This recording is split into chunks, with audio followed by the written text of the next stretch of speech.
Ay, mas matindi si Balkman, kakampi niya yung sinakal niya. Ito, kalaban niya, may beef to, pero yun, lala ka talaga. Pero yun, so, So para kay Draymond, Draymond pare, gawin natin yung Reggie Miller pose. Para sa yan, Draymond. Love you. and, yun. Akala ko malala na yung stump niya kay Sabonis noon. Kasi nakita ko rin yun, parang wow, kalma. May mas ilalala pa pala siya. Eh, natatawa nga ako na nagsilabasan yung mga mixtape niya. And sinabi pa nila na once he retires, not a single basketball play will be in his mixtape. Kasi puro pang gaganon, pang-aapak, pang-chokehold. Pare, ang iyahang sa Warriors Arena, sapatos niya. Dahil unang-unang move niya sipa sa bayag. Ay, naku, Draymond. So, kung meron mang Warriors fans na makakanood nito at naisip ko rin i-defend yung ginawa ni Draymond, hindi ko na alam. Delusion na yun for me. Ako, I'm a big Steph fan, pero hindi ako fan ng ginagawa ni Draymond. Fan ako ng how he tries to create a persona on the court that would distract others, pero pag ganito pare, sumasobra na eh. So, yun. That's the first issue na aming pinag-usapan. And for our next issue, sige pare, i-shoot natin ang second issue natin. NBA pa din? Harden and the soap opera that is the LA Clippers right now. So, a few weeks ago, trade went down that sent James Harden to the LA Clippers upon his wishes. And it has been a very soft start. They have lost the last 6 games, including 5 with James Harden. Although there were signs that they're trending in the right direction after losing a close one against the reigning champions, it looks like the trade has gone bad for the Clippers. Ikaw ba, tingin mo ba talagang lumala yung Clippers dahil sa trade na to for Harden? Pare, maalala mo sa last episode natin, sinabi ko pa na naniniwala ako sa Clippers. I mean, maraming underrated players sa Clippers, yun yung sinasabi ko. And then sabi ko baka gulatin nila tayo in this in-season tournament. And so far, ginugulat nila tayo kasi wala pa silang panalo. So gulat na gulat ako, to be honest. Alam ko na mahirapan mag-work agad, pero hindi ko inisip na ganito kalala. For me, I've always been a fan of Harden and his game dahil highlight eh. Pare, it's, I mean, his moves have been suki siya ng highlight reels. When there was a time na kino-compare si Harden versus Westbrook, I was pro Harden. Pero ngayon, parang with what's happening, I'm gearing towards the other direction na. Mahirap kasi, for me, hindi ako nagiging fan masyado ng athletic players, pero kung ganyan naman yung attitude ng players that are skilled, para saan pa yung skill nila? Yun, that's it for me. Ang hirap lang din i-defend, lalo na ang dami ng teams yung nakakaranas ng ganito pag nakukuha nila si James Harden. And ang nakakainis kasi, well, for me, Harden can be so much better. Yun nga lang ang nangyayari sa Clippers eh, if you watch any of the recent games, especially in clutch time, kapag kailangan na manalo, hindi mo alam kung sino titira. Pero pati sila, din nila alam kung sila yung titira. Hindi. Kasi napaka, ikaw naman, ako naman, ikaw naman, ako naman. And dahil doon, hindi sila nananalo. Paano kung yung na-assign na tumira, hindi nakashoot? So, totoo naman. So, take turns sila. Oh. Dapat lagi na lang turns ni Zubac para alam na lang kanito. And to add to that, actually ngayon may kakabalita lang na from Chris Haynes. nag-request si Russell Westbrook na pumunta sa bench. Kasi kinausap niya yung Clippers management na bangko na lang daw siya. And ang papalit sa kanya sa starting lineup ay si Terrence Mann. So we'll see how that works. Hopefully, for the Clippers, works out well. Kasi sayang din yung talent and I'd want Paul George to succeed as someone who's appreciated his two-way play since his Indiana days. It'd be a shame if his career ends like this. Na-trade siya, nag-trade ang Clippers para sa kanya. Tapos mas magaling pa yung magiging career nung tinrade para sa kanya na si SGA. So, and hopefully it works out for them. And I still believe na they can still make noise in the West. So, yeah. Same.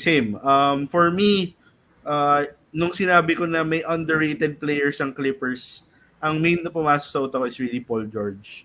The skill set that he has, the length that he has, masyadong na-underrate kasi lagi siyang injured. So sana magtuloy-tuloy siya this season and they find the groove, they find the chemistry to gel together, and I'm wishing them the best. Sana mag-work pa rin si Harden. Hindi pa rin ako nawawala ng pag-asa na kaya pa rin mag-work ng Clippers. Lalo na nakakuha sila ng hindi franchise player pare, pero ng franchise mismo in James Harden. System siya. Sa mga hindi nakakaalam, tinawag niya yung sarili niyang The System. Pero on the flip side, kung hindi sila magaling or okay lang sa akin. Kings fan ako eh. Okay, sige. So last, Feeling ko rin naman, kung hindi sila magaling, okay lang din sa LA. May isa pa silang team eh. Hindi, wag muna natin pag-usapan yun. Isang game pa lang silang manok. So, shout out sa Lakers, shout out AD, the joke. Okay, next. Last but not least. So, pare from Harden. The NBA. Ha? Sige. Ano? Kasi hindi ko yung mag-transition. Sige pare, nakalimutan ko isa sabihin ko, go na. Sige, from the NBA, we now go on to the most pressing issue here in the Philippines in terms of basketball. And it's a case of a pair of very, very angry birds. We're talking about the two head coaches of... Parang naalala ko na yung sasabihin ko dapat kanina. Sasabihin ko dapat na segue. From the beard, dumako tayo sa the birds. So ito na nga, the angry birds. So take it to tiebreaker tayo for this photo na galit itong dalawang coach na to. And this past week, it's a manifestation of their anger. First, for Coach Nash after the game against Ateneo, after they lost that 62-58. He was angry at the officials for giving Ateneo an 11-2 advantage when it comes to fouls drawn. And yun, nagalit siya to the point of saying na the UAAP wants Ateneo as part of the Final Four. And in return, recently, after Ateneo's recent win against UE, si Tab Baldwin naman yung nagalit sa certain members of the UAAP family. And hindi naman niya pinangalanan, pero alam naman natin kung sino yung pinapatamaan niya dun sa statement niya na hindi naman provoke. Kasi tinatanong daw siya tungkol kay Obasa. Tapos biglang nagalit na lang siya sa members of the UAAP family. So, tingin mo ba Family. Sorry. tingin mo ba gusto ng UAAP na certain teams make it to the Final Four or hindi? Well, of course, pare, meron ganyang lalabas. Kasi there are teams that are kind of more marketable than others. Mm-hmm. Pero the way I see it, at least dun sa mga pinoint out ni Coach Nasha, I mean, he has every right to feel that way. Kasi makita natin discrepancy sa free throws. Pero pare, kung sisilipin din natin yung last game ng Adamson, paredihado rin sila sa free throws, but they won that game. So basically, baka mamaya play style lang yun nila yung may problema. 'Di ba? I mean, that play style wins them games, pero baka it doesn't make them go to the free throw line that much. That's how I see it. And kung meron man siyang masisisi, parang dapat yung mga referee. Parang wag niyo sabihin na, oy, kasi Ateneo, ganito, ganyan. Kasi ganito, ganyan. It's the referees that should improve. And yun nga, kita rin nung sa Ateneo Adamson na meron din naman talagang mga missed calls. Meron naman talaga. Ngayon na ako nakita ng last quarter report. Parang sa NBA, last 2-minute report lang. Correct non-call, incorrect call. Ito, naglatag talaga sila ng fourth quarter call, fourth quarter report to debunk or to show na for both sides, there were 3 errors that benefited both sides.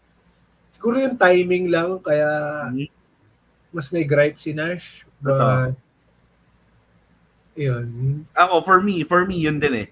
Maintindihan ko kung nagalit si Coach Nash dahil yung error against them mas crucial. Diba? So, feeling ko dun siya nag-stem eh. Yun nga lang, parang feeling ko, the way he worded it, dun ako hindi agree. Tama. And, yun nga, may tawag dapat kay Obasa on Colonia, 20-something seconds left. Tapos may nirereklamo pa siya na may correct non-call daw na dapat tawagan ng foul, yung last shot ni Manzano. So, crucial talaga yung nangyari na last 20 seconds, last 10 seconds. Kaya maintindihan mo rin na may galit din si Nash. Oo naman. So, ayun. And hindi naman natin mati-discount na Atenista din si Coach Nash, pare. So, I mean, at the end of the day, I'm sure he has all the respect to Ateneo. It's also just all the emotions that has, and I'm sure nakikita rin niya paano magtrabaho yung mga bata niya. Eh, syempre, pagtatanggol niya yan as much as he could. And for a team that whose odds are stacked against them, una, wala si Jerome. Tapos nagulat ako nung nanood ako nung linggo, wala si Joem sa bandal. Stare apparent to Jerome Lastimosa. Yes. They didn't have a pure point guard, but they managed to keep it close against Ateneo. And they beat NU last Wednesday without sa bandal. Yes. So, talagang pinaglalaban niya, and I have to applaud him for sticking up for his players. Which is what he should do naman. I also have to applaud his players for playing that way despite losing key players along the way. The fact na hanggang ngayon nandun pa rin sa Final Four hunt, tas kulang-kulang na sila. Parang, 'di ba? Parang it's something to really give them flowers for. Yun nga lang, at the end of the day, kailangan pa rin nila makuha yung Final Four para to get that recognition. And I say this as a UAAP fan. If I was a UAAP fan and not an Ateneo fan, I'd rather have Adamson make it. Okay. Kasi, yun nga, ang daming, they've been through a lot. Not much was expected of them after Jerome went down. And for them to pip Ateneo to the 4th spot, just like what they did last year against LaSalle, it would be what everyone wants compared to having Ateneo in 4th spot against either LaSalle, UP, or NU. That would be the more compelling story. And if the UAAP wanted more viewership, more buzz, I guess they'd want Adamson to make it, not Ateneo. So, sorry po sa mga... I would have to agree with you on that one. It's the perfect Cinderella underdog story. And it's a refreshing sight to see someone else besides the usuals there. So, gets ko kung saan nanggagaling yun. feeling ko hindi rin ako Ateneo fan. I'd root for Adamson.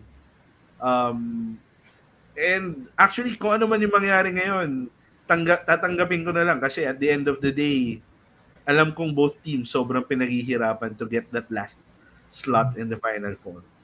And speaking of the Final Four, bro, the first 3 teams are locked already. Pero pinaglalabanan pa nila yung technically yung rankings and who gets that twice to beat advantage. Sige, baka pwede natin i-break down para lang sa viewers natin kung ano yung how's it looking so far in that Final Four race. So, I believe the team with the most control over its fate is UP. They win, they're number 1. Period. That's it. Next siguro dun yung Lasal. Because if they win and UP wins, they finish second. If they win and NU wins, there's a chance that they even finish first. So, the game against Ateneo is not just Ateneo fighting for their Final Four lives, but for LaSalle to fight for a possible twice to beat advantage. And ang pinaka aasa pa sa ibang results dito is yung NU. If they lose, they should hope that LaSalle lost as well the day before. If they win,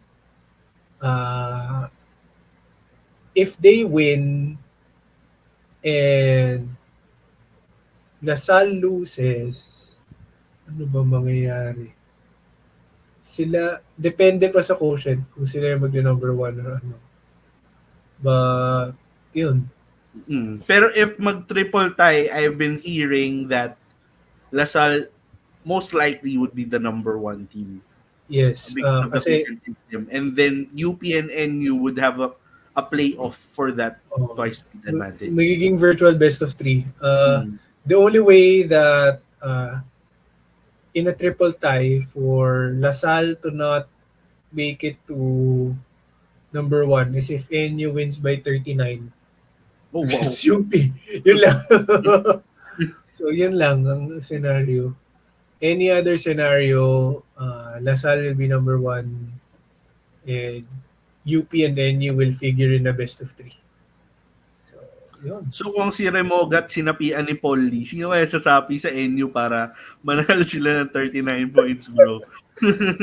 Kasi kung gusto nila mag number 1. So, manalo ng 39. So, yun lang. And I guess that's the end of the episode. Pare, just a quick pare, merong nangyaring kaguluhan. Pala. Natin si One Punch Man. So, naglaban ng PCU Dolphins. Juniors ba to seniors? Did you know? Hindi rin ako sure, pero kalaban nila is from Bangkok. Yes. And siguro by this time, nakita niyo na yung viral video. Pare, ito yung literal. Pare, kung si Kelly Oubre na hit and run, ito hit and run din, bro. Literal na hit and run. One Punch Man. Yung One Punch Man na may kasamang James Yap na takbo na paalis. So, panoorin nyo na yung video. Medyo nakakahiya siya sa Filipino. Pero, yeah. That's it for this episode. Salamat sa mga nakinig, nanood. We hope to see you again. And don't forget to like, comment, and subscribe dito sa YouTube, sa Spotify. And then, please follow our social media pages, Facebook, Instagram, and that's it. Thank you very much, guys. And sana hindi na ganito kalala yung mga issue na pag-uusapan namin next time. Pare, sana chill-chill na lang. World peace. Guys, ring niyo yung bell, Ring niyo yung bell para lahat ng videos namin mapanood ninyo. Yun lang naman.